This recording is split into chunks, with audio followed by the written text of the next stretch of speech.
We're about to rank every forward from the North Melbourne Football Club from A to F, so buckle up.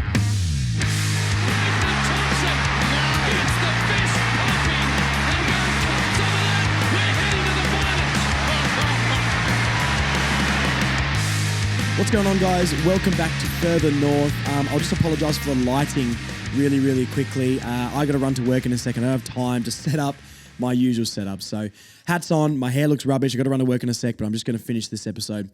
So last night I did a recording with Rashan from Close to a Flag. Thank you to him again for coming back on. And what we're doing is we ranked every player in North Melbourne's list from A to F. We're just doing the forwards. We're going to get another guest on for the mids and the backs as well. So this one is just the forward line. One thing I just wanted to point out so everyone can understand fully, because I know what the bloody YouTube comments are like, we're ranking them on their expectation compared to what they produced. So if someone who's a fringe player gets an A because we didn't expect them to play, but they did, that is not meaning that they're better than Cam Zerha, who maybe had a higher expectation, who got lower than what their expectation was. So it doesn't mean that that's the player they are. It just means expectation compared to what they actually dished up in the season. So we've tried to be pretty objective. We've tried to point them all out and explain exactly why we chose the ratings we chose. So hopefully you agree. Please feel free to tell us in the comments and everything what you think, or if you think we're wrong. But please keep it respectful. Don't just comment and say, we know nothing about football and, you should die and all that sort of stuff. Let's just be respectful and say, look, I don't agree. This is why, and we'll have a discussion. Please, I beg. Anyway, we're going to get into that in 1 second. The bit I just came on here to jump on and talk about really quickly was we had 6 signings in 2 days, which is pretty crazy. So it's a good time at North Melbourne. There's a lot of ink running out of that pen. So yesterday, the day we recorded the episode that you hear in a second, we had Hardiman and Will Dawson get a 2-year contract extension. Really quickly on those two, I think that's perfect. They showed enough at the level. Dawson, being a taller player, didn't stand out quite as much, but we know those guys take a little bit more to come on, but looked a type at the level. I think Hardiman was a bit stiff not to get more games, to be honest. So really glad that they have committed for 2 years and the club has shown that faith in them. Some project players for sure. Finbar has got another contract as well, a 1-year extension. Love that. I think we've all been able to see his talent when he's playing in the VFL. I really like what I'm seeing. I really wish he got a game, but I think Clarkson was pretty clear that he's not going to be getting a game this year. Needs to learn the structures and the systems a little bit more before they give him that task. But from what he did in the VFL, another year of progression in a pre-season, I'm really excited for Finbar. So a 1-year extension for him. And then the day before, we had Toby Pink, which we already sort of knew about, a 1-year extension. I think he had that trigger in his clause depending on performance bonus. Will Phillips as well has signed on. I talked a little bit about this one on #Kangaroos where we did the big round table. If you haven't listened to that one yet, please go and listen to that on Dean's channel. But I think Will Phillips, I think there's an argument for a 2-year deal. I think there's an argument for a 1-year deal. And I think there's an argument for where do you fit in the team. But pretty happy it's a 1-year deal. I think we find the middle ground there. I could have seen 2 years just to show him a little bit more faith. We know the talent he's got, and he did find a bit of a role this year, but look, I guess if we're going to bring in an experienced midfielder, hopefully, and probably draft another mid, I know we don't like the thought of that, but I feel like that's probably going to happen. Where does he fit in that team? Because he's not above Simpkin or LDU or Wardlaw or Sheasel or any of those guys. So, look, happy he's got the 1 year, seems to love the place, and I hope he can get another contract extension and really find his role. And Robert Hansen Jr. I think, and we talk about Robert Hansen Jr. in the interview, so we'll explain a bit more of that in a second, but I think he produced enough to get a 1-year deal. We really like what we saw from him. We are super desperate for a small forward, so I think sometimes we go, he's really, really good. Look, he's going to be a good player. He showed some things. He was fine. 2 or 3 games he stood out a bit more in. The rest of the games he played, he really didn't do too much. But I think his development in the VFL has warranted another year, and he showed enough signs at AFL level to give him another punt for a year. So really like that as well. So really happy we've signed all those guys up. Very interesting to see what that will mean for, your Tyler Sellers and basically everyone at Blake Drury's and things like that who haven't got a contract extension. But hey, when the delistings drop, I'll be all over it and we'll be making an emergency podcast immediately. So Anyway, they're all the signings. Just wanted to touch on those. Really happy with all. Can't complain with any of them really at all. The only one I think can be a debate is maybe a Will Phillips getting a 2 instead of a 1, but hey, he's here next year, so that is all good. All right, we're going to get into the interview now. Let's jump over there. It's a little bit echoey for Rashaan. He had to go down to his garage to be able to record, just so because we recorded quite late last night. So a little bit of echo. Apologies for that, but hopefully it's a good quality episode. Let us know what you think. Be respectful in the comments. Let's flip to it now. See you soon, guys. All right, let's get into it. So Nick Larkey is the first on the list here. I think with our easily our best forward by an absolute country mile. 71 goals the year before. I think it was always going to be hard to live up to that expectation again. 46 goals for the year this year. We do know that the forward 50 entry is pretty rubbish, but, you know, I still think I would have liked to see 55, 60 goals coming off last year. I don't think anyone expected him to do that again. If I'm going to try and give him a ranking, my heart sort of says maybe a B for him. I still think he's a great leader, presents well. His contested marking got better towards the end of the year. So I would probably go B for Nick Larkey. I don't think a C is a bit harsh. We can do plus and minuses as well. But I don't know. I think a B is pretty fair for Nick Larkey, but let me know what you think. I agree. I think the standard that he had set for himself last year was obviously very high. He pretty much... I don't know. He pretty much sort of, was quite outstanding. Like I sort of, have said previously, like he was extremely accurate, and he always is. He can take a mark on the lead. The problem is he can't quite, take those one-on-ones, and he can't quite take those one-on-ones, and he can't quite, out-muscle the player just yet. And the moment you put 2 players on him, he can't compete. Which, is the case for a lot of forwards, but a lot of great forwards and forwards that, I think would score A's or A pluses would be able to do it. It's not something he can do yet. I think he's got that in him, but he just hasn't quite unlocked that in himself yet. So you're right as well, less than 50 goals, for a key forward and for the person who is our leading goal scorer is not great. So, yeah, I think it's okay, but it could be better. So I think a B is quite fair.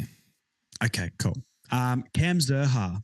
Now, This will be a interesting discussion. 29 goals for Cam Zurhaar this year.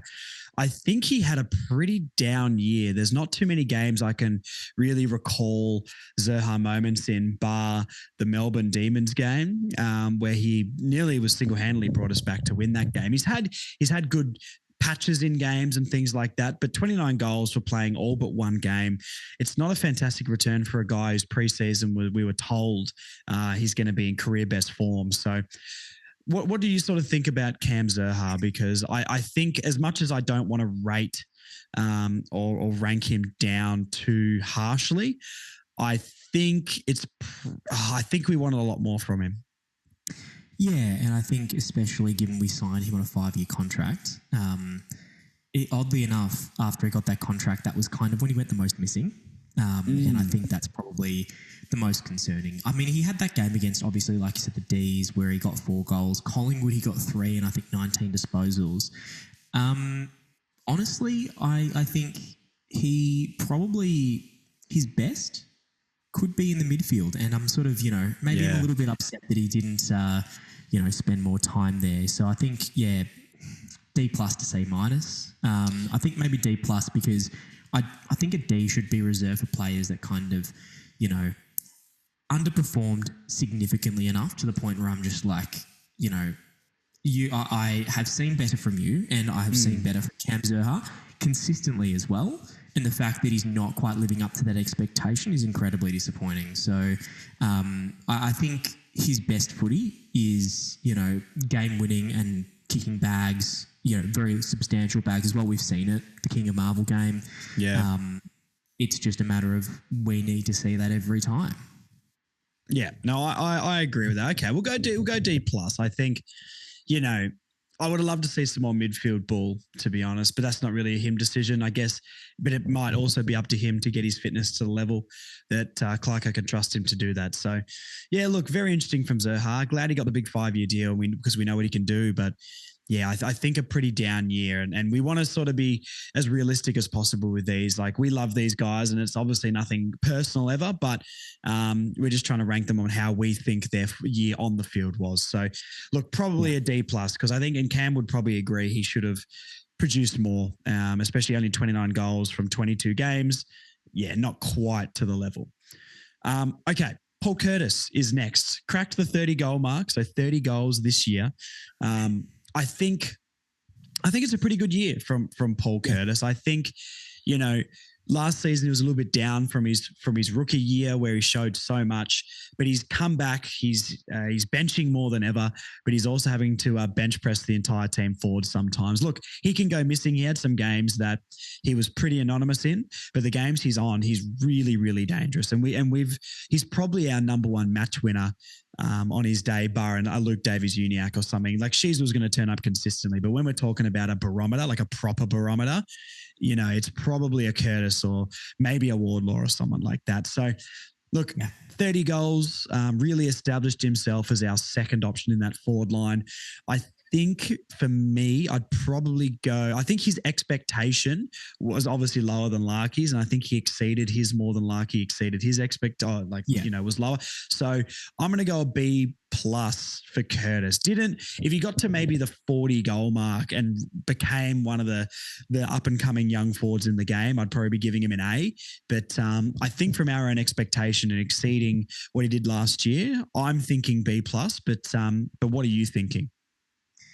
I think B plus is actually pretty bang on. I think you're right. Like, he, maybe didn't show as much as what he could have last year. Like, the goals that he's kicked this year, some of them have been absolutely phenomenal. He's got obviously his strength. He is, you must have sore pecs pushing up the whole team. But, I think, the physical improvement that he's had in his conditioning has definitely paid dividends. He's kind of, for use of a better word, he's kind of what I hoped Cam Zerha would be. That's not a bad comparison, to be honest. Yeah. It's, that strong, bullish forward, that can fend off, that can break tackles like that. He's kind of replaced him in that sort of sense. Obviously, it would be great to have them both firing, because when they both are, they're phenomenal. But I do think, compared to where he was last year, which in my opinion was kind of milquetoast, like, it was not really good nor bad either way. It was kind of very mediocre. I think this year wasn't exceptional, but I do think it was good. And I do think he's overperformed, not overperformed, but he's outperformed what he did last year. He's getting goals most games. And occasionally, but it's not like big bags. He's getting 2 or 3 in a game. Yeah. So he's playing his role. He's being that alternate to Nick Larkey, a player that you can lower the eyes and really go for it on the mark, on the lead. And then, of course, come through with those goals like he did. I think there was one against the Bulldogs, not the second game, the first game, where he just kicked an absolute stunner. And he pulls that out of his hat, once in a while. And that's the sort of player we need. And I think there's a lot to like about him. And he did, well enough to get, above average. Yeah, I agree. Yeah, B plus is pretty fair, I think. All right, Eddie Ford will be an interesting one. I think first half of the year, we're probably giving him a much higher grade than his second half of the year. And we all love Eddie Ford. He's a handsome boy. His chops on the sides are fantastic. And we know he's got moments in a game that make you go, wow, we've got a player here. But then there's the inconsistency. And I think he always tries his guts out. He's always finding his way up the wing to create a contest or, try and win the ball. But, was there an Eddie Ford game in particular? Not really. Not everyone needs to have that, I guess. But I'm just trying to think about what my expectation with him was. I mean, he played a lot of games, which I think is important. Like 18 games out of the 23, only missing 5. Played a lot of games, 15 goals for the year. I don't know. I think it's a good season from Eddie Ford. I think didn't he get a 1 year extension? Or was I wrong? Am I wrong about that? I'm pretty sure it was 1 year. I think he did. Yeah. And I think that's a bit small for him. I think he probably deserves more than that. 1 year deals in the AFL are an interesting thing. But anyway, look, we'll talk about his form. How are you feeling about Eddie Ford? Because I think it might be a B minus, but I think a B minus. Definitely. I think he's one of those players, maybe, first half of the season was really promising. Honestly, first half of the season, that in isolation, I think is worth an A. Because he would have definitely been higher than that in his first half of the year performances. I agree. I do think, it very much was a lot higher back then. I do think he you're right, kind of went missing in the second half of the year, which is a little bit disappointing. I think his ceiling is maybe a lot higher than people give him credit for, but I just don't think he hasn't quite filled that out. I don't think his ceiling is maybe as high as like a Cam Zerha, but I do think there is a place for him consistently in that sort of forward line.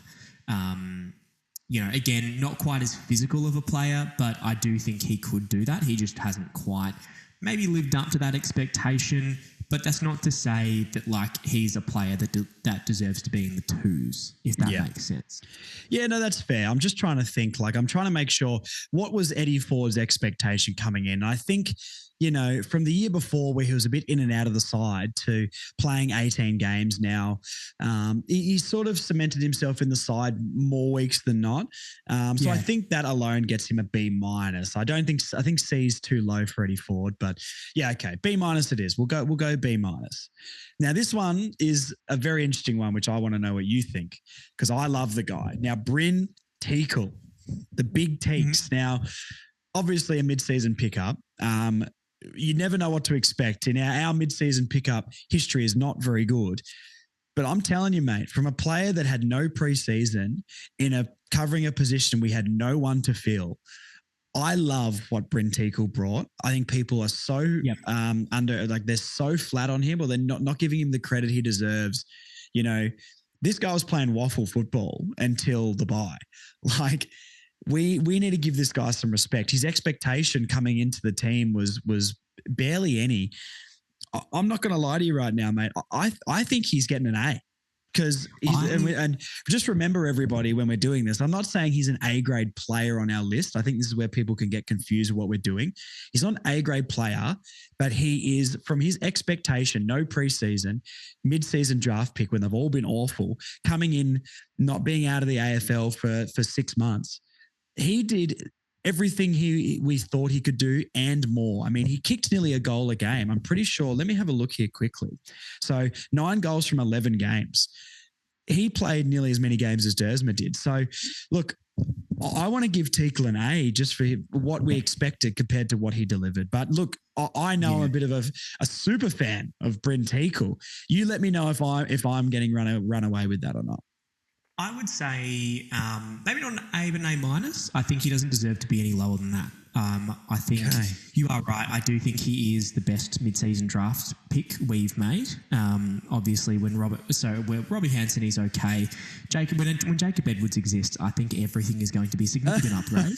I don't know if he does exist actually, but basically he never did. I do think that Bryn Teakle, he, without a preseason, you wouldn't have expected anything special. But the fact is he's becoming both, a second to Tristan Sherry, which is big boots to fill, but he's also a second to Nick Larkey. And that's also, again, big boots to fill.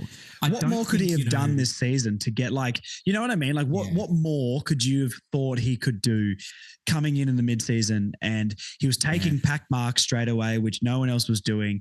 Once again, he kicked nearly a goal a game, which we had no one else to do in a key position. Look, the only way I can think that he would maybe get more is, kicking more goals. But look, maybe an A. Look, if I'm going to try and be not I don't think this is a very biased pick. I love the guy. Everyone knows that. But I think A is fair. I'll go A minus because, he is 200 centimeters, is a great mark. Maybe could have kicked more goals in some games or maybe been a little bit more active in that forward line to back up Larkey. I think maybe sometimes his ruck work, left a little bit to be desired. But once again, he's a mid-season pickup with no preseason. So, you know what? I'm going to agree with you here. I'm going to say A minus for Bryn Teakle if you're in agreement. Yeah. And I think, probably the thing that would have given him an A or an A plus is maybe kind of offsetting the lack of goals that Nick Larkey maybe had compared to last year a little bit more. Yeah. So, I do think, being drafted as a ruck forward, your objective is to kick goals, and he did that, but maybe not as well as, and obviously again, mid-season pick, no pre-season.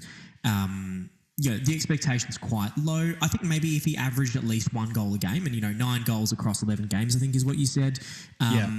Probably ever so slightly lower. So I reckon if he got 11 goals or more, I probably would say it's firmly within an A. So I think A- with big expectations next year. Okay. All right. This one's going to be a bit close to home. Just like my Brinticle pick, the big pink is here. Yes. Toby Pink, mate. Now you take the floor on this one. You're the pink fiend. Yeah. So let me know what you think and give me. I know your heart's speaking here, but try and do what I did with Bryn. Let's be realistic. Yeah, so I know my heart's going to say A+, but if you're going to be realistic and use my head, I'm probably going to say C. Firmly within a C. That's lower than I thought you'd go. Yeah, I think again, his contract was outcome based, and that was to get a certain number of games. Again, he did that. He was drafted as a backman, but has essentially gone into a bit of a swingman role into like that forward line. And to be honest, I actually would have thought he was going to do a lot, maybe do a little bit worse than what I thought. So that being said, then, do you think C is harsh? Because I'm thinking, what was the expectation of Toby Pink? Like, did we think he was going to play as many games as he did? Like, let me just have a look quickly here. Like, Toby Pink, 15 games, actually. 7 goals. Do you think he was going to play 15 games at the start of the season? I didn't. Like, once again, he's probably a C-grade player at best on the list, but that's not the question here. The question is his season with his expectations, or what we thought his expectations was. I kind of think, and look, people know I'm not the biggest Toby Pink fan. I think around a B, or a B minus or something like that. Like, I think he had. I'm convinced. Yeah, and this is only because of the expectation I would have thought. I didn't think he'd play anywhere near 15 games. I think a B or a B minus, because he did go forward. He was better forward than he was as a defender.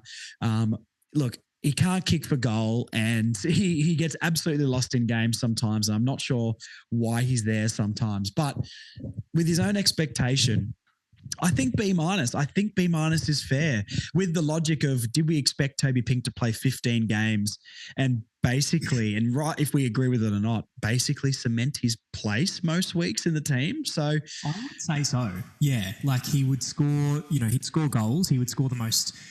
Toby Pink goals. His first goal was a score review. He kicked that one against Collingwood. I'll never forget it. Made it look like there was a 4-goal breeze or a 4-goal crosswind in a roofed stadium. That being said, you're right. He did cement his spot. He kicked goals when he needed to kick goals. And he sort of, kind of did his role. He's a player that, played his role. And again, he wasn't the most outstanding player. That being said, I don't think he was bad per se, if that makes sense. I'm not going to look at him and be like, you don't deserve to be on the list, because I think he absolutely shown a reason why he should be. But again, that's not to say that I'm like as much as I'd like to put an All-Australian blazer on him, that's not to say he's probably good enough to get one. Yeah, no, that is true. Well, look, I'm just trying to make sure we're giving this a fair ranking, because I'm already hearing the comments and everyone's absolutely scrutinizing us, because I know he's coming next and that's going to be a hot discussion. But look, just keep in mind, everybody, and I've said this before, what is the expectation of the player compared to what they delivered? So B minus is the one I keep going back to. And I think who would have thought that, further north is convincing closer to a flag that Toby Pink's better than they think. Look, I think I'm going to go B minus, but let me know. Do you think that's fair or no? I think that's fair. I do think, I can see what you mean, becoming a regular in the side when he probably maybe wasn't expected to, I think is probably enough to put him up to a B minus. But I do think he's a player who kind of did his role, no more, no less. And I think, either a C plus or B minus, we'll go with a B minus. I think is pretty fair. All right. A controversial one. And just gonna point this out at the start, because I've been roasted about this before. We believe in this player and he's going to be a gun one day, but we're going to talk about Zane Dersma. Now, not heaps of games and lost his spot and didn't make it back in the team for a long time. He has ended 13 games, 9 goals. I think when he played, even when he wasn't in the game at all, he still found ways to kick goals. So I think that really shows if he can do that when he's not playing well, he's not maybe physically at the level yet. When he's in 2-3 years' time, when he's taking hangers for fun and kicking goals from all over the joint, I know this guy's going to get an A+++. But for a number 3 draft pick, to like sort of lose a spot in the side and not really regain it until later on in the year, trying to keep in it. He's 18. He's a first-year player, but he is a third pick with a lot of talent. I'm struggling to know exactly where to put Zane. So maybe do you want to give us a little spiel about where your head's at and maybe let me know what you're thinking with his rating? I feel like if this was any other draftee, I probably would have given him maybe like a B. I'm going to be a little bit harsh and say probably a C. Again, being a top, 3 draft pick. Was he number 3? It was number 3, yeah. I think, or 4 technically. I mean, there's a father-son in there, but 3 if you don't count all that rubbish. I genuinely think he's got a ceiling which is not quite as high as Harry Sheasel or George Wardlaw, but I do think it's very, very close. That's our X factor, ladies and gentlemen, by the way. When we win the grand final before 2030, this guy is going to win a Norm Smith medal and take crazy amount of hangers. So we believe in this guy. I believe in him so much. So look, I just think especially, and maybe we're being harsh because we've seen how good Sheasels and McKerchers and stuff like that have been when they've come in. But I was thinking maybe C+. I think he did still contribute on the scoreboard and he's given us highlights and shown us he's going to be a player.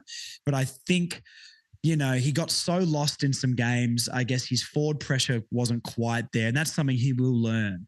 But I'm trying to be as honest as humanly possible.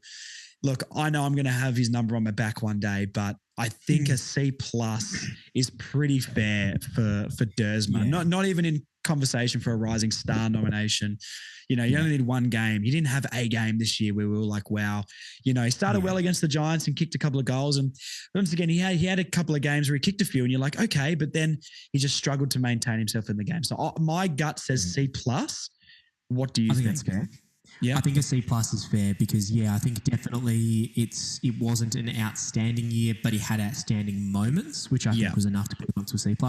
Obviously, I genuinely think he'll get marked with that hanger he took against Richmond, that sort of stuff. And I do think he's going to be, because we've got, your Sheasel, Wardlaw and McKercher, I think are going to be like your real engine room players. It's like you know what you're going to get from them. You're going to get like just a consistent performance every week. I feel like Zane Dersma is going to be one of those players that will have the consistency of like a Lindsay Thomas who sometimes be lost at sea. But then I think he's going to, in the same way that Lindsay had, those legacy games where he just absolutely comes out of the blocks and you just don't see it coming. It's like you can kind of, you hope that he will, but you just don't know when it's going to come. And I think he could, but when it does, he has the potential. Yeah, and I think he has the potential to be one of those players. He didn't show it this year, but I do think, he has, bundles of potential more than what, a lot of players we've historically drafted have gotten. For sure. And, I do think he's still one of the better choices we've made in drafting in a long time. Yeah. So, I think there still is tons to like about him. Absolutely. And once again, to reiterate, we know this guy's going to be a gun, but on the season, with everything taken into consideration, hopefully we've explained our brain and our thoughts well enough, and we'll give him a C+. I think that's fair. Slevo, Jaden Stevenson. Now, this one's going to be harsh, and I also would agree. Like, I think we can both agree that he would probably be his own worst critic at times as well. I think he's fully aware that he's not performing up to the level. I'd nearly say D-. I mean, look, if anyone's going to get an F, it might be him. I'm just trying to think a reason. Like, he did have the second half against Richmond, and he did still kick some goals. Let me just look up. I've got it on my phone here. What did he end up kicking? So he kicked 12 games for the year. Geez, that's low, isn't it? But he kicked 8 goals for the year from 12 games. So he's getting a goal, more than a goal every other game. Is D-? too soft? Do we need to give out an F here, or is F too harsh? Or are you thinking something completely different? Again, I think F is too harsh, but I don't think he deserves anything above a D minus. I think he, I would say an F really, if he not had that second half purely, I think, against Richmond, because I do actually think that he could have single-handedly, had he not lifted in that second half, I don't think we actually come out on top in that game. And that's a big, bold call to make, but he was making a lot of mistakes that day. And that was pretty emblematic of his year compared to what we saw, in 2021, where he showed so much promise. I just don't think that he has lived up to his expectations. I think he's probably, when he started at North Melbourne, I think he maybe had a ceiling that was about as high as, to be honest, it could have been up there with like a Zane Dersma, but I just don't think he's going to say Dersma, yeah. Yeah, but I don't think he's filled that at all, and I don't think he's ever going to. I'll be honest with you, mate. I think we have to say F. It's harsh, but I don't think one half against Richmond. You only played 12 games. Yeah, I think we have to, and it's harsh. There was talk about him retiring. I don't, obviously that they sort of said that's not going to happen. He's got one more year next year. I'm hearing a lot of things about Jaden Stevenson in his exit meeting. Just word on the street, that is, no actual insight. But realistically, I think with his expectation, especially talking about wanting to be part of the leadership group or be more of a leader, taking a Zane Dersma under his wing in the preseason and looking pretty good in preseason. I think it is, mate. I know it's harsh, and I feel bad doing it, but look, I don't think we can rate someone high just for a half against Richmond. So, look, that's where my head's at. But if you want to try and convince me otherwise, here's your chance. No, I think that's actually, like, when you phrase it that way, I think it's fair, just because, you can't really. Like, half of a game, I don't think is quite going to cut it. I also think as well, like, he is a mood player. Like, he kind of reminds me of, for use of a better word, he kind of reminds me of, like, the AFL's version of, like, a Nick Kyrgios, in that, like, if he's not in a good mood, he will just absolutely, completely go missing. That's awesome. And, it kind of shows, because he's so out of condition. Yeah. Well, we know how good he is when he's on too. Yeah. But that's the thing. Like, I think, consistency and mindset, I think, are such big things. Had he harnessed them, I genuinely think he could have been one of the best players in the comp. But the problem is he's just never going to. And it just doesn't feel like, based on, word on the street with the exit meeting and everything like that, it just does not seem like his heart's in it. No, I agree. So, look, I think, sorry, Steve-O. We really hope I wish him the best, and I really hope next year he can come back and prove us all wrong. I really, really want that for him. Just like me with Tristan Sherry, really writing him off like a lot of us did, and now he's one of my favorite players. I really hope Steve-O, because he can win our hearts over, Steve-O. We all know what potential he's got. But look, it is what it is, mate, and we have to be honest with ourselves. So I think it's an F, unfortunately. Callum Coleman-Jones is next on this list. I don't think it's probably fair to rate him. I think it's fair to say his form in the first 3 games wasn't very good, though, and I'd say he's probably going to, if it kept continuing the way it was going, I'd say he's probably looking around the D and F range. But I think with the Achilles all year, it's not fair to rate him. So we'll move on. Tyler Sellers is a very, very interesting one. This one's, I feel like, is going to be very, very harsh, because what was our expectation? I think we expected him to play a few games, and I guess he did.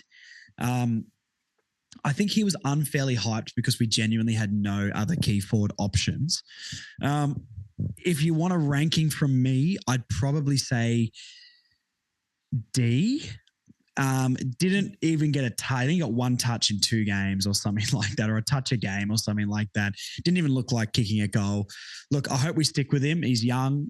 He showed something in the preseason, but I think we expected him to at least get a couple of games and kick a couple of goals or something like that as well. So, look, he didn't really look like ever getting back in the side all year. His VFL form dipped after his chance in the team. So I think D is pretty fair. I agree. He was, granted a little bit unlucky to be, having 2 games against the Hawks and Cats. I agree with that. We were garbage, and I said this on a couple of other pods I've done where I was like, I would have loved to see him get a game when we weren't genuine rubbish, when we actually learned how to move the football a bit. But yeah, I guess he didn't get that chance because of his own form, perhaps. So, look, I think it's harsh because he's a young player. He's a VFL product, you know what I mean? It's not like he wasn't drafted or anything. So it's harsh, but I think maybe a D is fair. I think so. And I think, maybe we didn't see enough of him to really make a fair judgment. I would like to see more of him next year to actually make that judgment. I hope they give him another year. I do. Even like a rookie spot or at least be eligible to play a game here or there. I think we should persist with another year. But look, I was really excited. I think we all thought we'd found the next key forward, but I think we were so desperate for a key forward, we made it up in our heads that he was going to be a little bit more. But yeah, I think D. I think D. Okay, Robert Hansen Jr. This will be an interesting one. I think. How many games did he play in the end? Let me just find this here. 6 games, 4 goals. So right in the death of the year, he did sort of cement his spot with good performance. Did we expect him at the start of the year to be getting games? I'm not sure. What do you think? What was your expectation of Robert Hansen at the start of the year? My thought was genuinely that he wouldn't get any games and be delisted. Wow. Yeah. So are we giving him an A? Are we giving him like a really high score? Well, that's the thing. Like, when delisting is the expectation, I think, it's easy to maybe see like that he's significantly outperformed. But then again, in the games that he did perform, he did okay. Did he do great? No. Yeah, I agree. He kind of did what he needed to do. And I think that he's done enough. I think he's done enough to, secure his spot.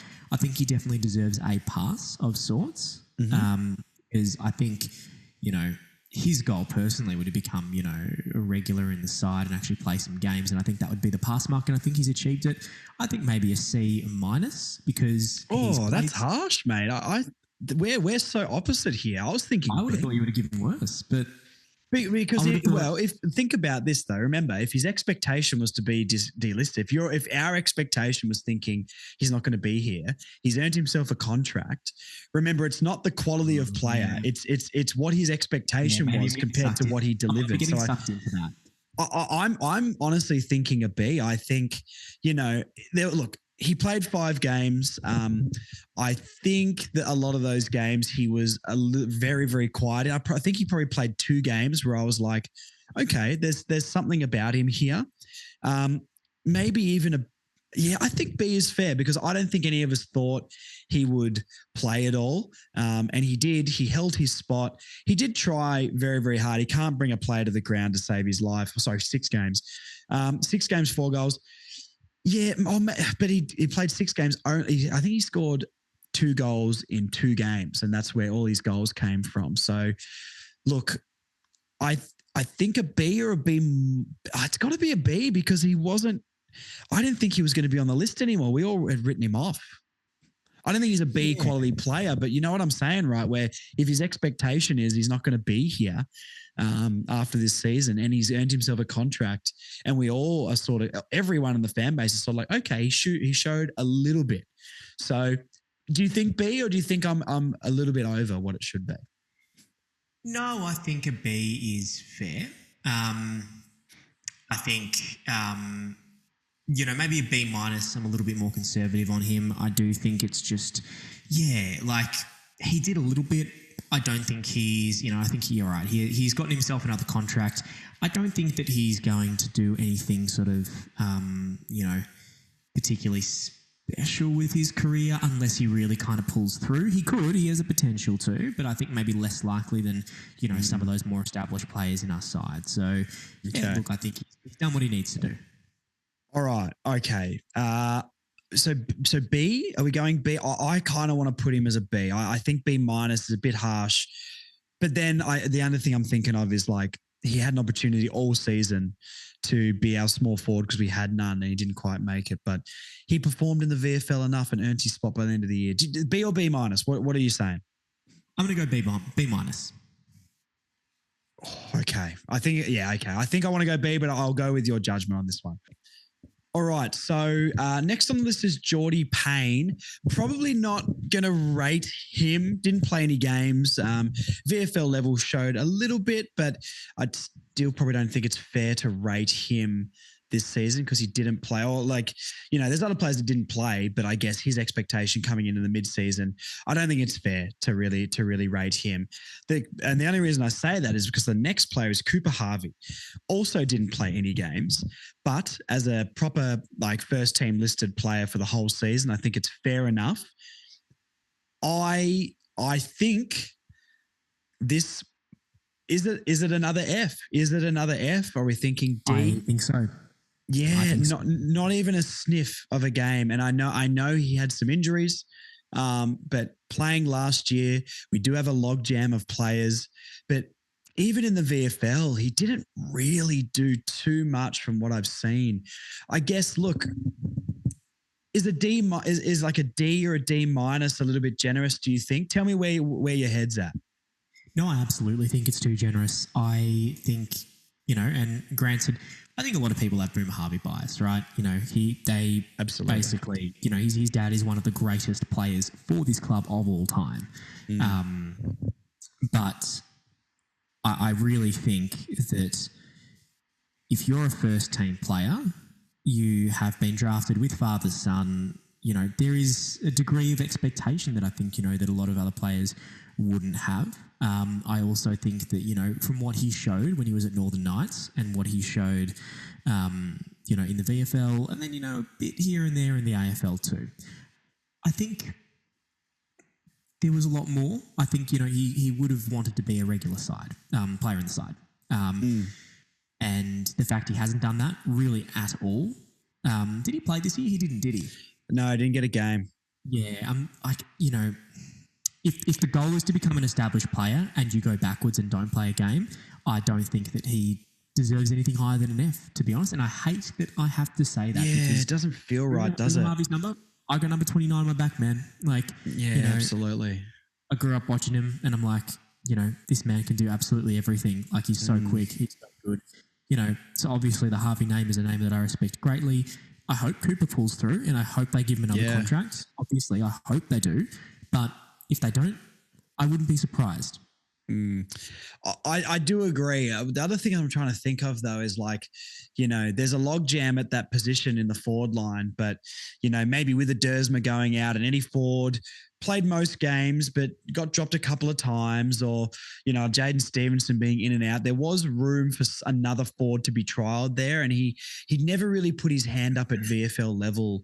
His preseason looked great. He had a couple of bags of 3 and 4, and we're also like, okay, this is going to be a bit of a breakout year for him. And I think that's where maybe this low mark is coming from in the preseason, where he did show a lot in the intra clubs and the practice matches. So, yeah, I think it is, but I think I'm trying to give him a higher mark because of the Harvey name, and he wasn't like a high pick in the draft, but yeah, I think you might be right. I think it kind of has to be an F from a really good preseason where he's kicking, a few bags in the preseason games to not even a sniff of a game this year, playing less games than your rookie year, in a side that is bad and had spots rotating through that forward line being our worst area of the ground. Yeah, it feels. I'm really sorry anyone who's upset listening to this, but I think it's an F. I think it's an F. Finbar, do you think it's fair to rank Finbar like a rookie selection? Never really thought he was going to be getting a game throughout the whole year. Maybe we can give him a rank with his VFL form, but then is that fair to a Cooper Harvey or a Geordie Payne? Probably not. So, look, I think all we can rank is like expectation of preseason and expectation from a first team level. And I guess Finbar probably doesn't qualify for that being a rookie selection. And it was pretty clear all year that Clarkson said he's not ready just yet. So, yeah, okay, probably not ready to go. All right. Two more to talk about, and one I think can't be ranked. But so really, only this is probably the last one we could properly have a conversation about is Blake Drury. Now, I've been a critic of Blake Drury. I have said, I don't really know what his number one asset is bar leadership, and I think that's pretty fair. To me, mate, this is probably, I was going to say F, but I think it's probably a D. He did kick a few goals this year. Did he play 4 games or 3 games? Let me just look it up. My phone keeps locking. So 6 games. He played 6 games. Wow. Okay. I think that he's a player who is maybe a little bit lucky to be playing AFL. Full stop. I think his ceiling, I think his ceiling is not quite high. That's the thing. I don't agree. think I look at him and I'm like, I don't see you having potential to go very far forward. It's a harsh thing to say, but I don't think he hasn't been offered a contract, has he? I don't think so. No, he kicked 3 goals in 6 games. The game that stands out to me was his game against Geelong, where he took a heap of marks in that game. My brain's telling me he got like 10 marks or something, but I think that sounds too high. But I know he was leading up the ground a lot in that game and getting a lot of forward flank possession. But yeah, hasn't currently been offered a contract. So I'll tell you what I'm thinking. I'm thinking D. I think 6 games is more than I thought he played. I thought he played 3 games or something like that. So, but apart from the Geelong game, I don't think he showed much. And when he went, and that was early in the year where we were really garbage. He didn't really. I mean, I guess he played. No, sorry, he played the Hawthorn game as well in the last round, didn't he? As the sub. Yeah, I think a D from me, to be honest. I don't. But what was my expectation of him? I don't think I saw him really playing much, to be honest. But what did you think? Did you think he was going to play more? Because I've been a bit of a critic of his because I don't really see it. But what did you think? Just so I make sure I'm not being too biased here. I don't think he was going to play very much more. Yeah, I'll put it that way. I don't think he was going to play much more. So with how we've been ranking all of these players, it's not how good of a player he is, it's the expectation compared to what he delivered. Is a D fair, or do you think he maybe deserves a bit higher because we didn't think he'd play much? He did get 6 games, although didn't do much in them at all. I still feel like D or D plus because it actually shocked me how many games he played. I didn't think he got 6. So I didn't think. Yeah, I think I actually maybe expected him to do 1 or 2. So I think a D plus or a C minus. I think could be very fair. I don't think that he's done. Again, I don't think that he's performed outstandingly well, but I think he was never going to perform outstandingly well. Yeah, let's give him a D plus. I think D plus is fair. I'm trying not to, I want to make sure we stick to the whole. What was our expectation compared to what they delivered, and D plus feels a bit harsh. But then I think about he just didn't show much at all, and I get the feeling that he's probably not going to be on the list next year. So. I think D plus is fair, but you could definitely convince me maybe a C minus because of how we've ranked everybody else compared to, because my expectation was very low. And I think he probably exceeded my expectation of games, but when he played, I thought he was fairly ineffective bar maybe the Geelong game. So is D plus or C minus? What do you think? Because I'm pretty torn here because he definitely played more than I thought. D plus? D plus, because he played more than what I thought, but he had very little impact. Yeah, okay. The games that he was on. All right. The last on the list is Braden George. Once again, not really fair to rate him. Very confused what they're doing with him in the VFL, put him in the back line and stuff. But look, let's hope that the big sausage is playing at some point for North Melbourne in the future because we know we've heard all about the talent, but we haven't got to see it yet. So unlucky with his knees. So look, I don't feel good maybe about a player coming off a couple of knee reconstructions. I've been pretty vocal at the barbershop, to be honest, about teams offering Bailey Smith anything more than a couple of year contracts just because of him coming off a knee injury and not playing for that long. So if I have that logic at the barbershop talking to people, I have to apply that here. Look, I really hope Braden George plays. He seems like a ripping bloke. The highlights I've seen looks scary talented, and I really, really, really hope we're seeing him run around in the blue and white. Love what North did for him, extending his contract as well. That's the stuff that we love this club for. So, look, not going to rank him, but yeah, so unlucky. Hope he can come back and be near his best, even with 2 knee reconstructions and, or 2 ACLs, sorry. And yeah, sucks for him. Really hope he comes back, but yeah, not going to rank Braden George because I don't think it's too fair. I agree. I think that's very fair. Very unlucky. Again, you're right. The stuff I've seen of him in the VFL looks absolutely unreal, and I hope we get to see that because it looks very, very good. Absolutely. All right. Well, that's the list done. So let's go through the list. I'm gonna read them off, and you just tell me if you think it's the correct ranking, or if you think we should change and have another discussion. We'll just rapid fire this though before we finish up. So we gave Nick Larkey a B. Yep. Okay. Cam Zerha D+. Harsh, but yes. Yeah, I think so. Paul Curtis B+. Paul Curtis B+. Yes. Yes. Yeah. Eddie Ford B-. I also agree. Yes.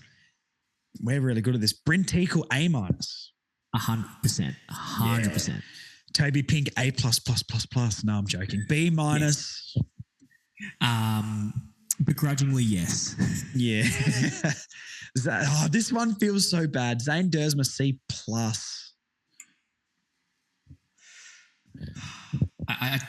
He can't get higher than that, though, can he? Can't get higher than that. Yeah. Slevo F. Yep. Oh, so sorry, Steve. I wish it wasn't. I wish it was different. I really do. Common Jones not ranked. Tyler Sellers D.